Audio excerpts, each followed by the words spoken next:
An ordinary cigarette, in the hands of a desperate prisoner, could become a weapon. He used a lighter to burn the filter, then ground the cigarette tip against the table over and over until it became a sharp weapon. But it wasn't for breaking out. It was to end his own life. It turned out this prisoner had a brain tumor, but the Spanish prison refused to give him treatment. In the end, he died from the pain. A few days later, a new guard named Juan arrived early to get familiar with the environment and make a good impression. Two veteran guards briefed him on what to watch out for. Since many inmates frequently caused trouble, the prison had adopted a zoning system, locking the most dangerous criminals in a special high-security wing and letting them fend for themselves there. The guards also planted a few informants inside to keep track of prisoner activity. The veterans gave Juan 3 pieces of advice. Trust no one, never forget where you are, and don't let them see your fear. Just as the words left his mouth, a piece of debris fell from the ceiling and hit Juan in the head. His colleagues quickly dragged him into cell 211 to recover. Meanwhile, the prison's leader, Scarface, used the end of yard time to grab a guard by the neck.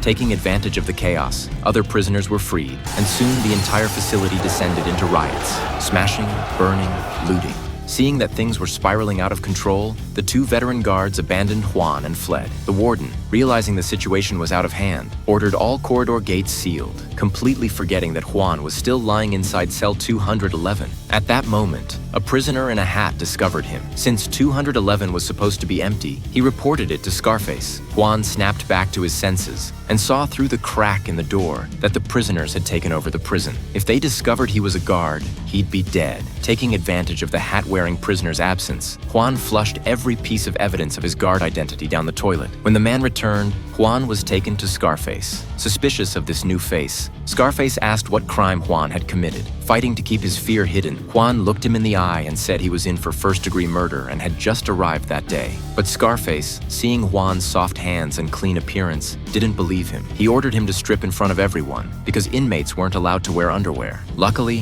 Juan had just skipped wearing underwear that morning because he didn't like the style of the freshly washed ones at home, and this coincidence saved him from exposure.